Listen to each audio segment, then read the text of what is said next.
Alright, here we are once again. Today we're going to be doing another juice review. The juice we have today is King's Barrel King's Henchmen. I was pretty impressed by it. I've said before that my go-to vape flavors are always baked goods.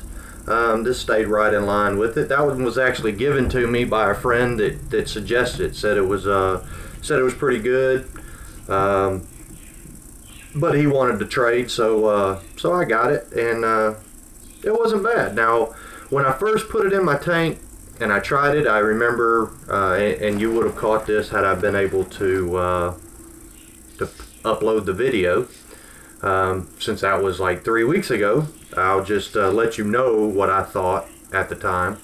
When I first vaped it, I took that first draw and I was like, wow, that's pretty good, but I don't know, it's almost strange.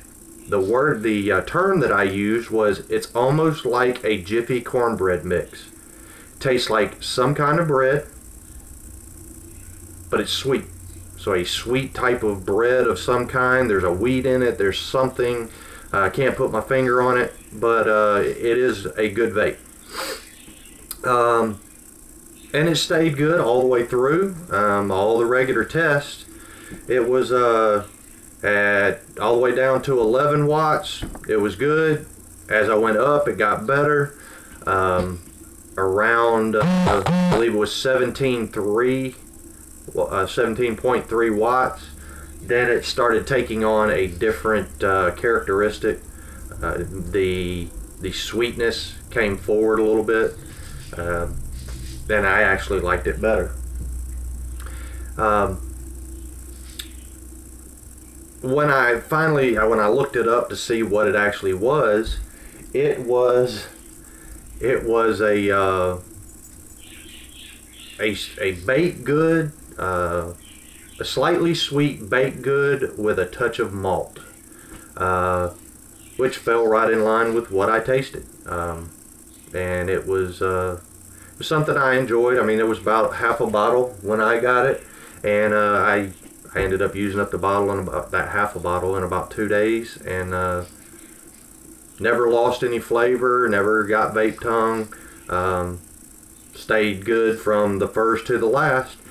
Because it is a 30-70, so 30 PG and 70 VG, it produces good vapor for those that are into the cloud chasing, but it also holds its flavor, at least for those 2 days. And he said he had already had it for about 2 weeks. He had forgotten about it, and then he opened it, and then he just liked what I had better, or at least wanted to try it. Can't say he liked it better, but he wanted to try it, so we traded, and yeah, it was pretty good stuff. And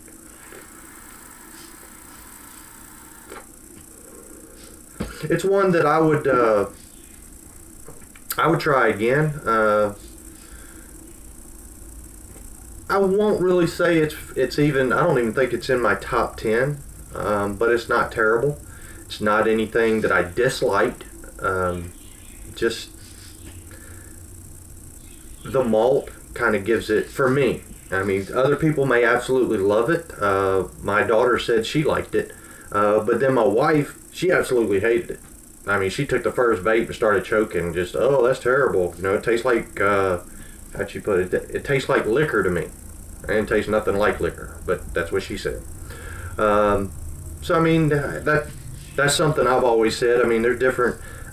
My absolute favorite, I've talked to plenty of people that they can't stand it. I won't go into what my favorite is now, yes, I will. When I do comparisons, my all-day vapes are Cutwoods. I absolutely love Cutwoods. So Sugar Bear and Boss Reserve, I almost always have them around, just because those are my all-day vapes. Everything else is periodic. Every once in a while I'll vape something else. And so with Cutwood being my all-day vape, it's kind of, everybody else has a standard to to meet up with, because that's what I end up in my mind. I compare everything with. Now in my reviews, I don't compare everybody or everything to cut wood, because I don't think it would be fair. Everybody's different, but those are my taste.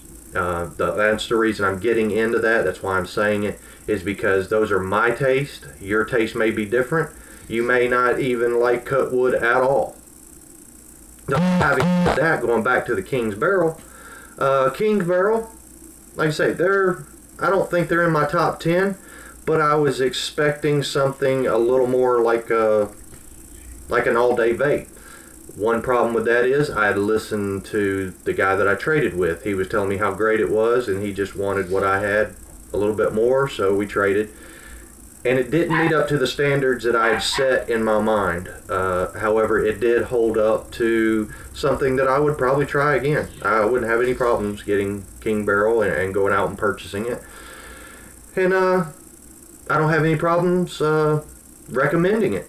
It's a good vape. For me, it's not an all-day vape, but for you, it may work out real well.